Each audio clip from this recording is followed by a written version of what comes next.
watching The World from Below. Today we're talking to Fiona McCormack, CEO of Domestic Violence Victoria. Last month, DVVic was one of a number of family violence organisations who have launched the No More Deaths campaign. The campaign seeks to put family violence at the top of the 2014 state election agenda in the lead up to the Victorian state election. The campaign is calling on political parties to commit to a range of policies across housing, justice, police, health, education and other portfolios designed to protect women and children from family violence. Fiona, tell us a bit more about this campaign. Well, it's been led by three sectors. So it's not just the family violence sector, it's also the sector for men's behaviour change programs and also the sector for community legal services. So it's a range of different sectors who, in the context of the number of women and children we're seeing murdered, the rates at which women are experiencing violence, have come together and are saying this is our number one key election issue we really want Victorians to consider when they place their vote. And what kind of response have you received so far? Well, we've got the Labor Party saying that they would commit to a Royal Commission, which is fantastic. You know, we would really welcome a thorough investigation into some of the gaps in the system. But we also know that there's things that we need right now. The Liberal Party, we haven't heard of their election promise so far. Very recently they've invested in a high-risk management model across the state, and that is fantastic. But the reality is it's only just scratching the surface of what we need, particularly to tighten the web of accountability around men who are risk to others. And in terms of the whole plethora of responses that we need to really do better in this area. Now tell me, there's been a lot of high-profile cases and media coverage that have put domestic violence in the public spotlight again in the last few years. How serious is the problem of domestic violence in Victoria? And is it a problem of better reporting, or is there a crisis that's increasing in intensity? So it's the Victorian Homeless Action Plan cites it as driving 44% of Victorians' homelessness.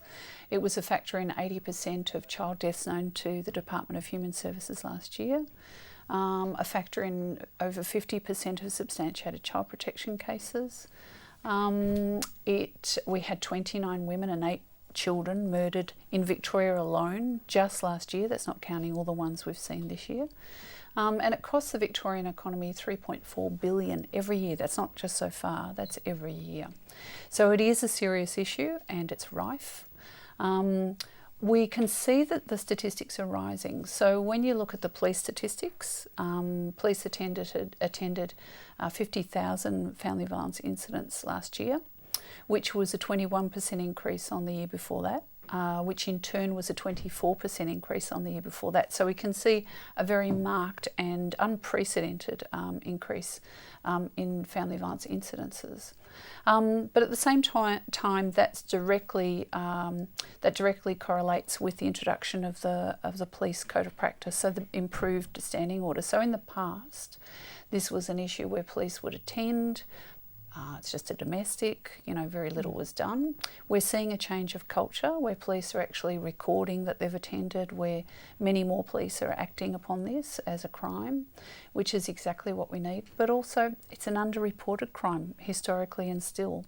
So it's difficult to know whether violence is increasing or whether it's purely an improvement in responses. So I wanted to talk about the causes of domestic violence, and it's obvious how issues like unequal distribution of power and resources between men and women contribute to the risk of domestic violence.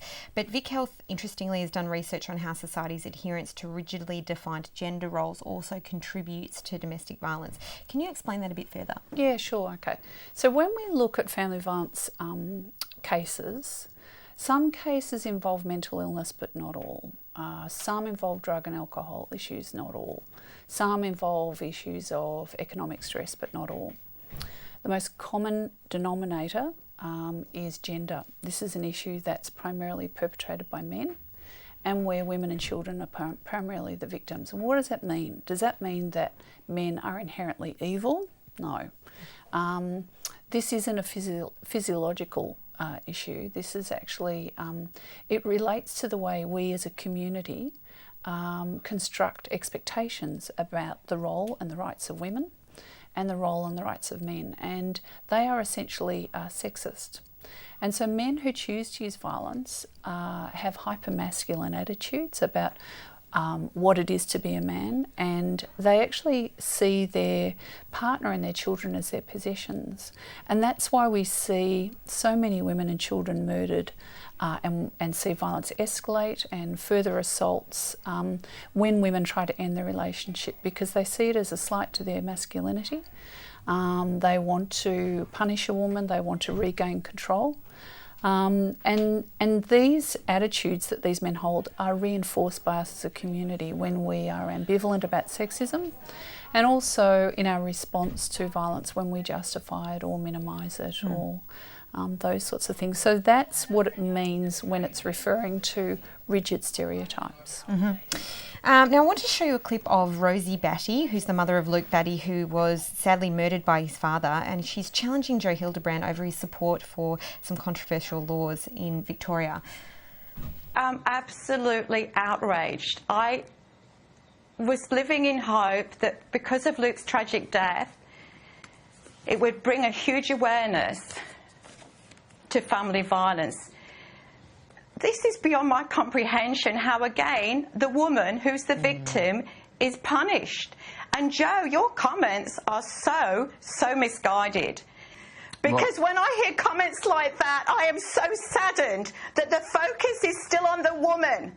Where the hell is the perpetrator? Why isn't he being jailed for 3 years? Okay, so what do you make, Fiona, of the attitude that it's a woman's responsibility to keep children safe from domestic violence? Yeah, I remember watching that and thinking it was a little bit like watching a politician trying to lecture a returned serviceman on how soldiers should respond when their life is at threat, really. Very naive, and yet his response is very common. So it's almost like we as a community have a pathological resistance to holding men who choose to use violence to account.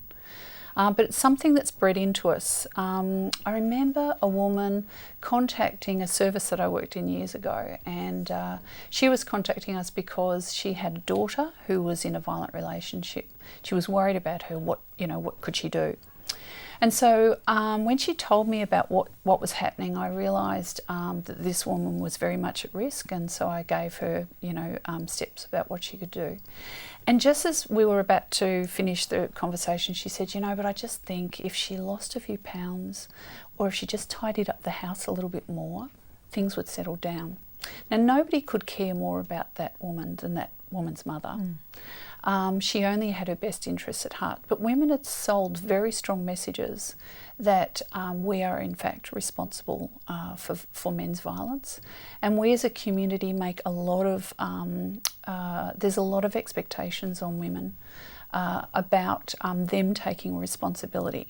What we're saying is we actually have a service system that pretty much does the same thing. Our whole response is about in relation to women seeking help, providing a response when they seek help. But what we really need to do is turn that system around, pivot it onto focusing attention on the men who are choosing to behave this way, to really make things much more difficult for them to behave this way. And I think we as a community really need to echo those expectations, because that's what's fundamental to preventing violence from happening in the first place.